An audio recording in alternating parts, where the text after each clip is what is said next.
সরকার, ইউনূসের সরকারকে বসেছিল কারা?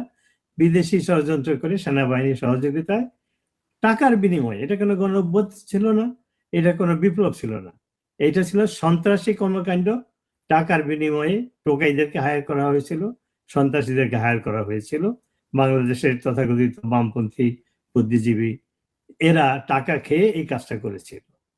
এবং এই ইউনূস সরকার একদিনও টিকতে পারতো না যদি না এই কি বলে ওয়াকারের নেতৃত্বে, সেনাবাহিনীর প্রধান ওয়াকার নেতৃত্বে অন্ধ সাপোর্ট না করতো। প্রতিদিনই বলেছে এই সরকারকে আমরা সমর্থন করি। অর্থাৎ যতগুলো অপকর্ম হয়েছে, হিউম্যান রাইটস ভায়োলেশন, অর্থনৈতিক ধ্বংস, আওয়ামী লীগের নিধন, বুদ্ধিজীবীদের জেলখানায়, আওয়ামী লীগ নেতাদের জেল, সবকিছু হয়েছে সেনা সমর্থনে।